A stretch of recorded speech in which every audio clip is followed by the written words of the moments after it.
요즘 따라 이상하게 자꾸 떠올라요. 바쁘게 지내다 보면 잊을 법도 한데 문득문득 생각이 납니다. 유학 시절, 우리가 함께했던 시간들. 처음엔 낯선 곳에서 버티는 게 힘들었지만 덕분에 견딜 수 있었어요. 같이 수업 듣고 밤새 이야기하고 소소한 일상에 웃고 울었던 그날들. 그땐 정말 우리끼리만 있으면 됐었죠. 그런데 시간이 참 빠르더라고요. 졸업하고 각자의 길을 가면서 자연스럽게 연락이 뜸해졌고 어느새 10년이라는 시간이 흘렀습니다. 저는 한국에 정착했고 이곳에서 제 나름의 삶을 살아가고 있어요. 그런데 가끔 아무렇지 않게 길을 걷다가도 문득 멈춰서게 됩니다.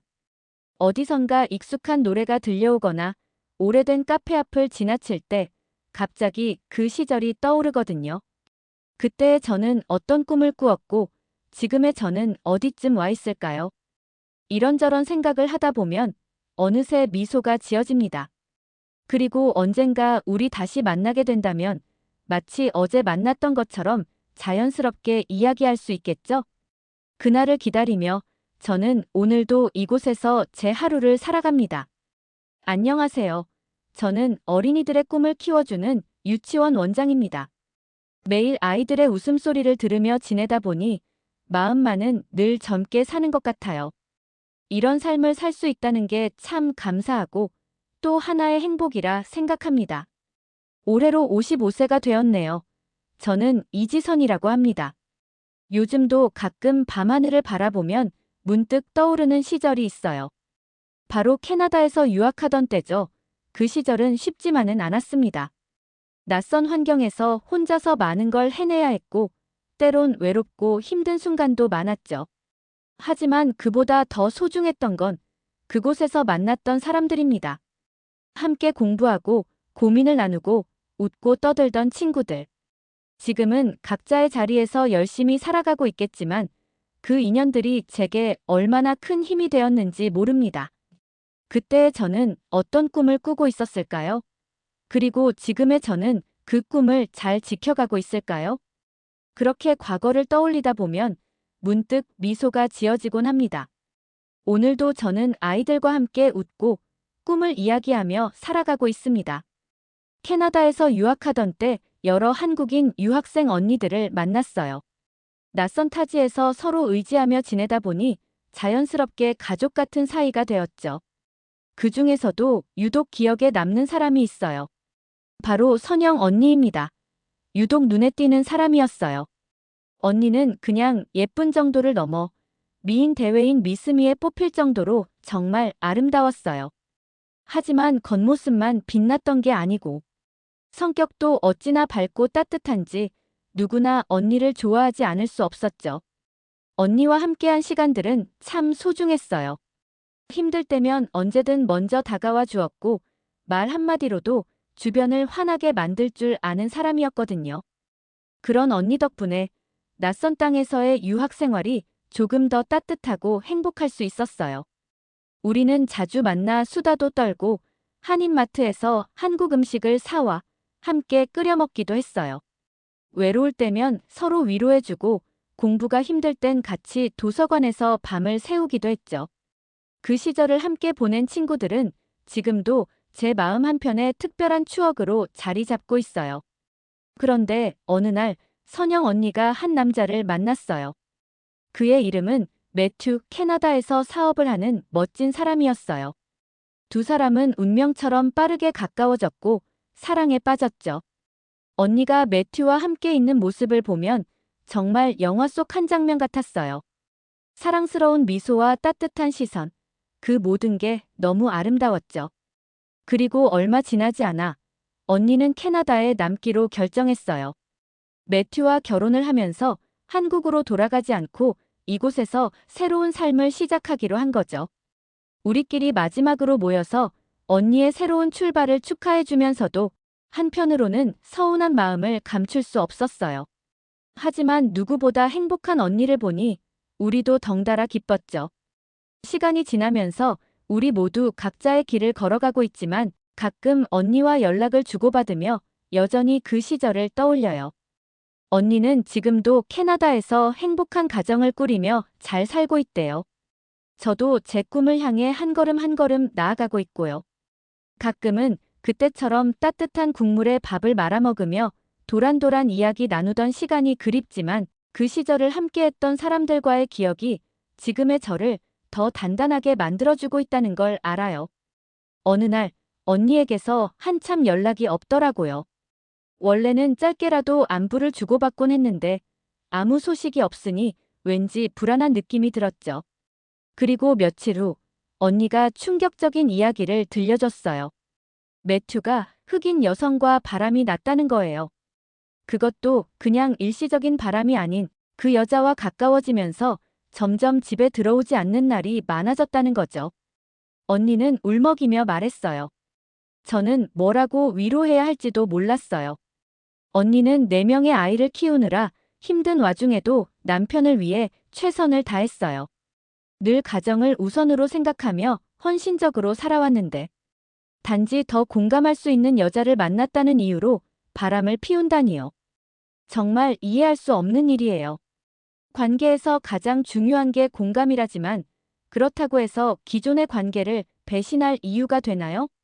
서로 맞춰가는 노력은 어디로 가고 책임감은 어디에 있는 건지요. 언니는 처음엔 매튜가 한때의 실수를 저지른 거라고 믿고 싶어 했어요. 돌아오길 기다렸지요. 하지만 시간이 지날수록 남편은 점점 더 집을 멀리했고 결국 언니는 모든 걸 받아들여야 했어요. 이 와중에 저희 유학 시절 함께 어울리던 일본에서 온 친구가 떠올랐어요. 유학 시절 우리 셋은 정말 친했거든요. 그래서 언니가 힘든 일을 겪고 있다고 말하면 분명 위로해 줄 거라 생각했어요. 하지만 일본 친구는 의외의 반응을 보였어요.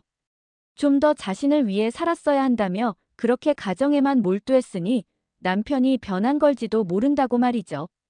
일본은 개인주의가 강하다지만 차갑게 말하는 모습에 일본인에 대해 좀 다른 생각을 가지게 되었어요. 언니는 너무 충격을 받아 말도 못했고 그 이후로 일본 친구와의 연락도 자연스럽게 끊겼어요.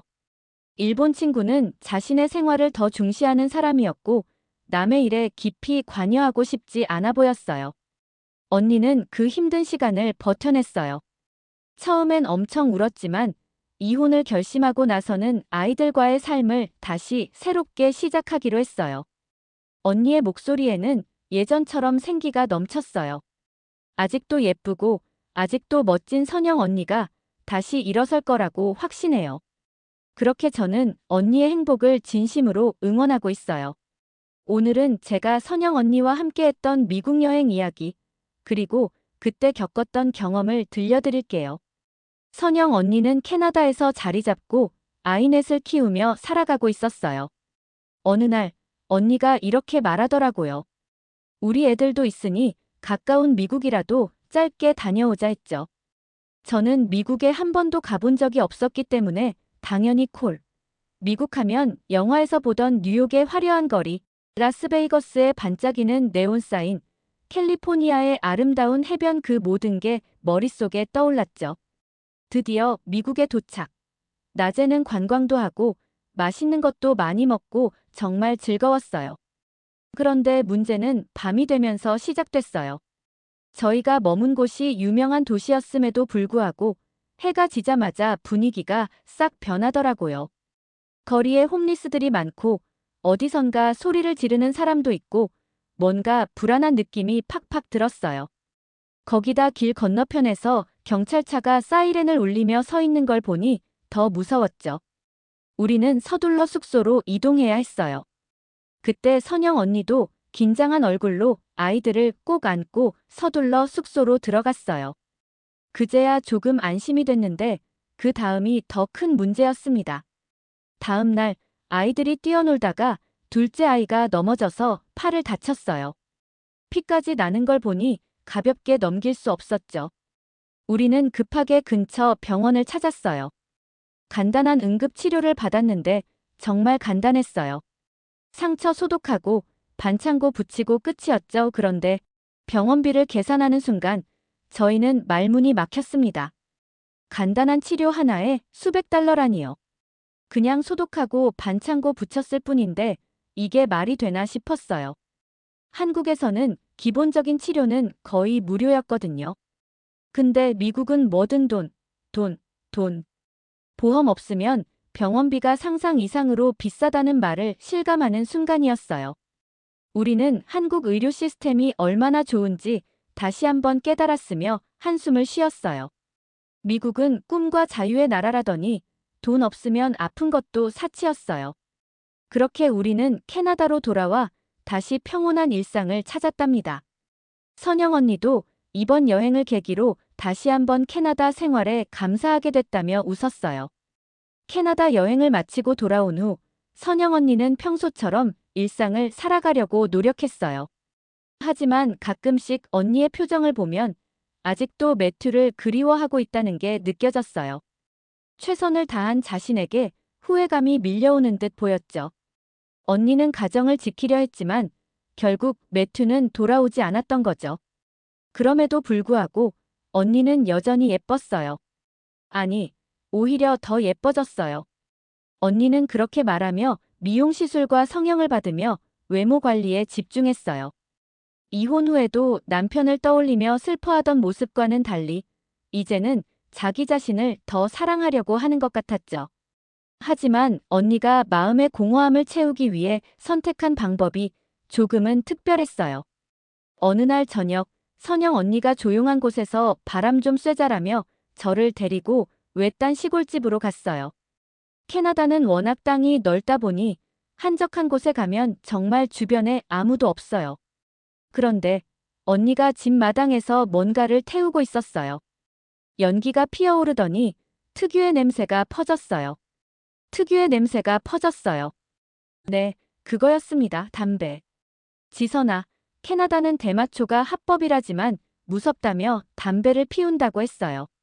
제가 볼 땐 똑같아 보였는데 말이죠. 언니는 혼자 있으면 너무 외로워서 가끔 이렇게 피우면 마음이 편해진다고 했어요. 언니는 담담하게 말했지만 저는 살짝 당황했어요. 동네까지 냄새 다 퍼지는 것 같았거든요. 순간 흔들렸어요. 솔직히 말하면 언니의 유혹을 떨쳐버리기 힘들었어요. 한밤중 분위기도 그럴싸했고요. 하지만 내가 한국에 돌아가서 해야 할 일이 많았어요. 만약 여기서 이상한 소문이라도 나면 그동안 쌓아온 것들이 한순간에 무너질 수도 있었죠. 별거 아니지만 한국 가면 바빠질 거고 괜히 문제 만들고 싶지 않았죠. 그날 밤 우리는 캐나다에서의 마지막 시간을 아쉬움과 추억으로 가득 채웠어요. 창밖으로는 밤하늘이 고요히 펼쳐졌고 테이블 위에는 함께 나눈 와인 잔이 반짝였어요. 언니는 와인 한 모금을 삼키며 깊은 한숨을 내쉬더니 솔직한 속마음을 털어놓았죠. 사실 나도 노력했어. 치과 의사도 만나보고 능력 있는 사람들도 만나봤지. 다들 괜찮았어. 정말 나무랄 데 없는 사람들이었는데 이상하게도 매튜만큼 내 마음을 흔든 사람은 없더라. 언니의 눈빛에는 씁쓸한 미소가 서려 있었어요. 언니는 거울에 비친 자신의 모습을 가만히 바라보았어요. 이미 충분히 아름다운 사람이었지만 그 아름다움이 언니가 바라는 행복을 반드시 보장해주지는 않는다는 걸 아는 듯했죠. 저는 그런 언니가 안타까웠어요. 사랑을 찾으려 애쓰는 모습이 마치 메마른 땅에 꽃을 피우려는 노력처럼 보였기 때문입니다. 우리는 잔을 부딪혔어요. 쨍하고 맑은 소리가 울려 퍼졌죠. 마치 언젠가 다가올 좋은 날들을 약속하는 소리처럼요. 그 후 저는 한국으로 돌아왔어요. 언니는 여전히 캐나다에 남아 새로운 삶을 살아가고 있고요. 저는 다시 제 목표를 향해 달려가고 있어요. 한국에서 해야 할 일이 많았고 앞으로도 그럴 거예요. 선영 언니도 언젠가는 더 건강한 방식으로 행복을 찾기를 바라면서요. 캐나다에서의 시간이 저에게 많은 걸 가르쳐줬어요. 그곳에서 공부하고 경험한 것들이 없었다면 지금의 저는 존재하지 않았을 거예요. 그리고 무엇보다 그때 많은 유혹을 떨쳐버리지 못했다면 저는 지금 유치원을 설립하고 원장이 되는 꿈을 이루지 못했을지도 몰라요. 캐나다에서의 생활을 정리하고 한국으로 돌아온 저는 바로 유아교육 분야에서 일하기 시작했어요. 처음에는 시행착오도 많았지만 결국 제가 꿈꾸던 유치원을 직접 설립하는 데 성공했어요. 하루하루 아이들을 가르치고 그들의 성장을 지켜보는 게 얼마나 행복한지 몰라요. 저에겐 아들이 2명이 있어요. 큰애는 이미 독립해서 가정을 꾸렸고요. 둘째는 여전히 어려요. 그런데 참 신기한 게요. 남의 애들은 잘 키우는데 우리 집 막내가 좀 말썽이 심해서 걱정이긴 합니다. 남의 아이들은 내 말 한마디에 귀 기울이고 놀이 시간을 조절하는 법도 익히는데 우리 막내는 어쩜 이리도 고집이 센지. 같은 방법으로 타이르면 뾰로통해지고 다독이면 더 엇나갈까 싶어 단호하게 해보지만 결과는 예상과 다르게 흘러가곤 합니다. 유치원에서는 다른 부모님께 이렇게 해보시면 좋아요라고 말하지만 정작 집에서는 이제 도대체 어떻게 해야 하나 하고 깊은 한숨을 쉬게 되죠. 반면 언니는 아직도 캐나다에 남아있으며 다시 사랑을 찾아보려고 했어요. 이제는 매튜보다 더 좋은 능력 있는 남자를 만나서 행복해지고 싶다고 했죠. 하지만 문제는 아무도 언니 눈에 차지 않는다는 것이었어요. 이제는 웬만한 남자로는 눈이 높아져서 만족할 수 없다는 것이었죠. 그래서 결국 언니는 아직도 전 남편을 그리워하며 캐나다에 머물고 있어요. 저는 그런 언니를 보며 안타까운 마음이 들었어요.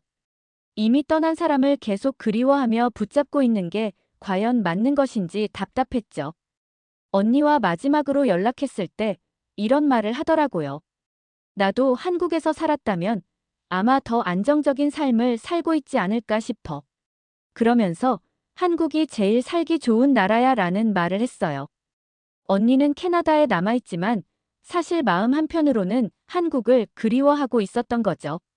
저는 캐나다에서의 시간이 분명 소중했지만 결국 제 선택을 통해 한국에서 새 삶을 개척했고 지금 이곳에서 행복을 누리고 있어요. 지나간 시간을 아름답게 추억할 수는 있지만 저는 과거에 머물러 있지 않아요. 현재를 살고 앞으로 나아가며 제 삶을 더욱 빛나게 만들고 싶어요. 하지만 언니는 여전히 과거에 머물러 있어요. 지나간 사랑을 붙잡고 전 남편을 그리워하면서도 새로운 삶을 온전히 시작하지 못하고 있죠. 저는 언니가 언젠가는 자신의 길을 찾아 다시 밝게 웃을 날이 오기를 간절히 바래요. 삶은 흐르는 강물처럼 앞으로 나아가는 것이라고 믿어요. 저도 때로는 두렵고 흔들릴 때가 있지만 그럼에도 불구하고 지금 이 순간을 사랑하며 살아가려 해요. 언젠가 언니도 그 흐름 속에서 자신의 행복을 찾게 되기를 바라면서요. 오늘 사연 어떻게 들으셨나요? 여러분의 마음에 작은 울림이 있었다면 구독과 좋아요로 함께 해주세요. 여러분의 소중한 댓글 하나하나가 큰 힘이 됩니다. 함께 나누고 싶은 이야기나 감상이 있다면 꼭 남겨주세요. 오늘도 영상 시청해주셔서 감사합니다.